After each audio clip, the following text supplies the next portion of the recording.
as impotence is the inability to achieve or maintain an erection. ED affects 30 million older adult clients. The two major types of ED are organic and psychological. I need you to be able to differentiate the two. Okay, so let's go over them. The question will be, or can be, simple. Describe a scenario, and it's like what kind of ED you classify it as, right? Depending on what is happening to the clients. So, organic ED involves a gradual reduction in function resulting from other sources, such as diabetes, medication, vascular disease.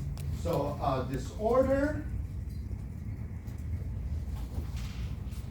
So, organic is other sources, such as that have like a physiological, like a physical effect to it, such as disease and medications, right? Like antidepressants, for example, can cause this. So they have a physiological effect on you, another source. Make sense?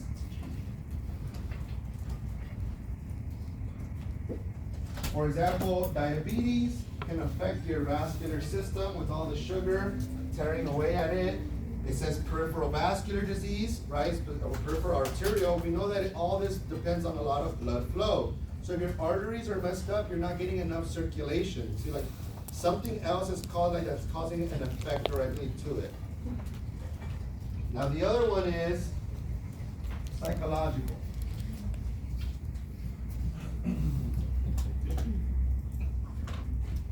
Okay, is a result of psychological cause such as high stress, anxiety, fatigue, depression, decreased desire, concerns with your relationship. So stress, anxiety, could even be things like insecurity, especially within your relationship, right? So that's why it says thoughts of your relationship. Fatigue, mentally or physically too tired. Depression.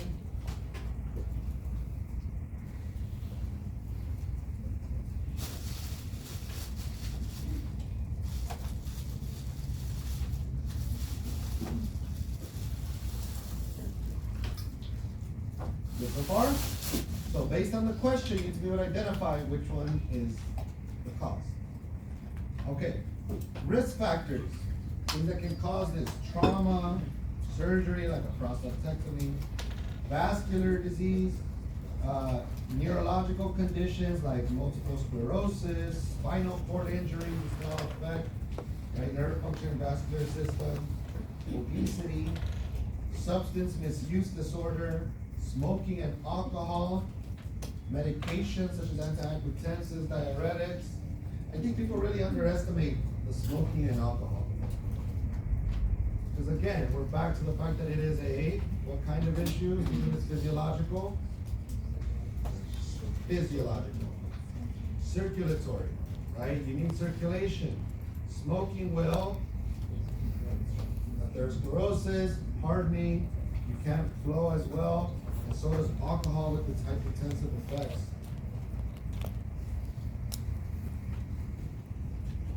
Now, what's an easy way? Or let's go. So expected findings, well, they're going to report. It says, right, inability to achieve or maintain maintain erection or sexual intercourse. Labs and diagnostics, what will we do? Hemoglobin, check for diabetes, thyroid. A penile Doppler ultrasonography is going to check for blood flow. Okay?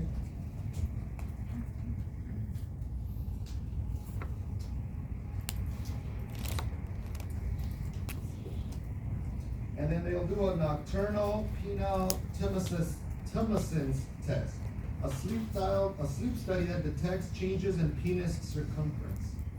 And we'll talk a little bit about that.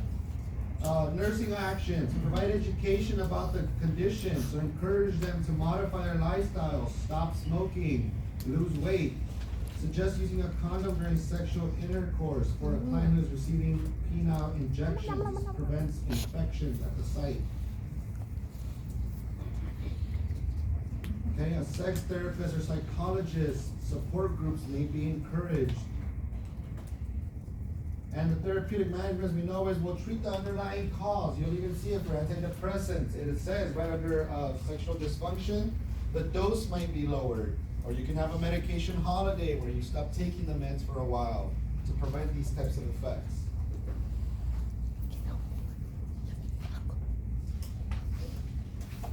We talked about medications. What medication will be given?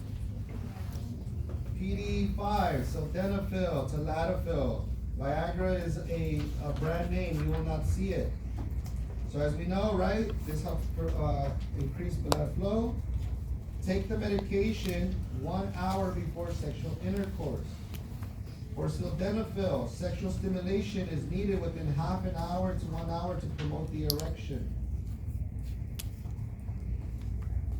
Avoid nitrates like nitroglycerin, alcohol, or grapefruit when taking these PDE5s. Heartburn, headaches, and facial flushing can be noted. Therapeutic procedures. A vacuum constriction device creates erection by use of a vacuum. A penile implant. Okay. A 3-piece inflatable device. The biggest thing to know is, right, the pressor is within the scrotum, right? And so then they push on the device in the scrotum. This will help inflate the penile implant, and you only need to hold it to depress the fluid within the implant, and it will decrease the erection. You know any of that? Okay.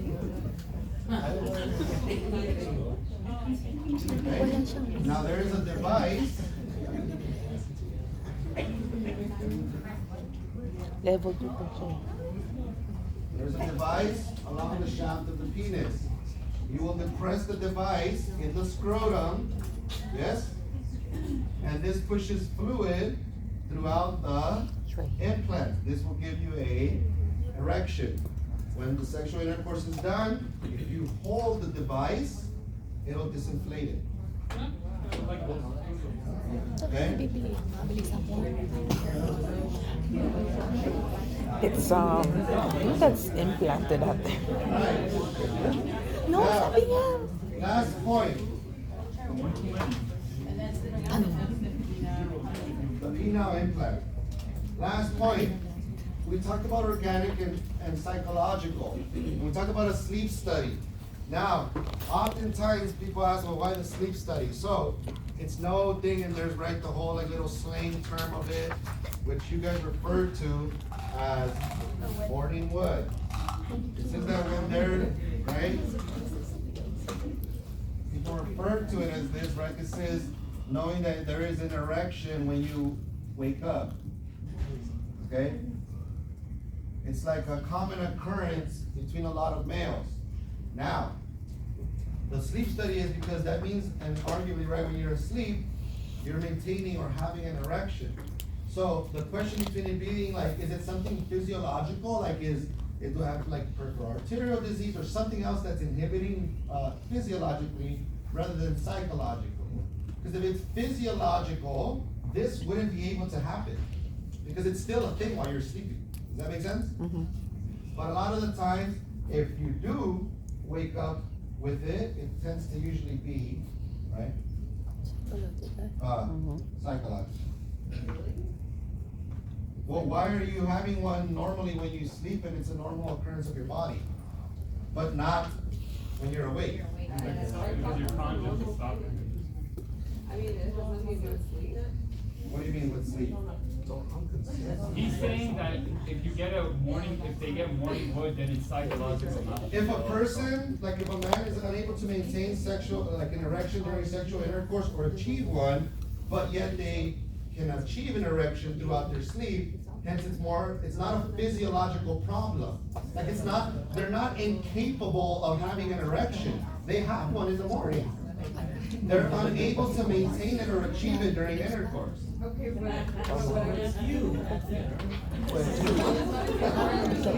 Hold on, legitimate questions, hold on, yes. So I'm confused because, I mean, back in high school, I got mine caught in the zipper, so I had to get stitches. Wait, no. Hold on, here's it down. So I needed to heal, so what the doctor told me was, The reasoning for the sleep thing as well, the reasoning why when sleep is because a flaccid penis, meaning that it's not hard, right, it's not erect, you're allowed to urinate because the constriction, right, there's no constriction of the urethra. Should you have an erection, and you may ask males, if you have an erection, all that blood from all that constriction on the urethra, they are unable to pee. So a lot of times during sleep, it's also a preventative thing that you are, right, unable to. Now, if you don't have urine, if you urinate in the night, if you drink no water and this and that, there's less chances that your body will react to like establish that erection in order to prevent yourself from peeing yourself. Make sense?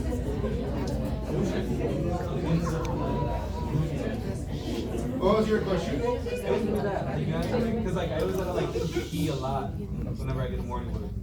What? I always pee a lot in the morning when that happens. But I always wonder why. But I mean, it makes sense. You had to pee? No. So like whenever I wake up, it was like morning. Relax. Everybody relax.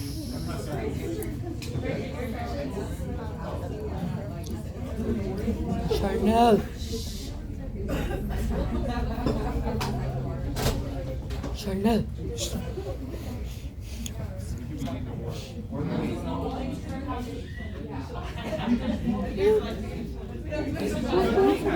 not sure I understand your question. But in the day, you can't. So it's probably something more psychological. So, Look.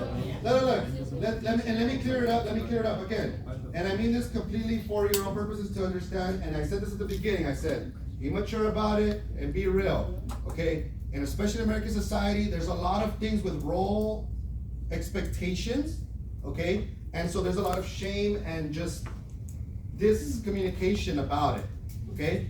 A lot of people suffer from erectile dysfunction, including at a young age. This can all be attributed to the types of lifestyle. We have one of the highest obesity populations in the world. We love to drink alcohol and smoke cigarettes, right, and or other substances. They love to use drugs like cocaine. People love to take supplements now. It's big, as much as you believe that it's only Instagram models and women wanting to be like them and be in bikinis and blah, blah. Men have absolutely been morphed into believing that they need to look like a star from 300. Okay? It just is. And they're willing to do things in order to achieve that. So does it happen? Yes. Most males will not admit. Should they be nervous, stressed, fatigued, or in any way overthinking a sexual interaction, they may have the inability to have the erection. Well, most be like, last girlfriend I had, I don't know. Hit or miss, you know. And so these conversations are not had because it would make a person feel ashamed. So what would they rather do? They will buy X thing, supplement, and not have the overthinking of performance. And that only further inhibits them. Does that make sense? So, it's not uncommon, it's jokeful, it's funny, humorous, shameful, whatever the case may be. So, is it important then, right, that you maintain understanding, take that what they're saying seriously, we understand the functionality and what's happening? Of course. These are real world problems, real life issues, and it doesn't only happen to older men. A lot of this, especially when it comes to more like a physiological or psychological thing, again, obesity, lack of exercise, alcohol consumption will attribute to majority of young people having this problem. It's not like a physical thing, it's their lifestyle that they're doing. Yes? question, what about like, whiskey dick? Saying like when you're... So, if you don't know that term, right, is that when people are too drunk, no, that's information for you. When people are too drunk, they are unable to achieve an erection. It's not necessarily specifically whiskey, but it's the term that is used, okay? And we're not gonna continue to it because it's slang and vulgar and not accurate. But when someone is drunk, when they have too much alcohol in their system, again, the effect that alcohol is having, you have an extreme amount of CNS depression, okay? Your vascularity may be just not there for it. So then therefore you will be unable to either achieve or maintain an erection when they are too drunk. So a few beers might get you going, feeling good and excited and whatnot, but too many, there's just not the coordination or nervous system there to actually achieve and perform sexual intercourse. Does that make sense? So yes, that's very real and may happen as well. Just from the function of alcohol. Now what do people then do? I always tell this story, every turn 4. I used to be a dude at the liquor store that I used to frequent. I don't drink now, by the way. I still believe that. And many people don't.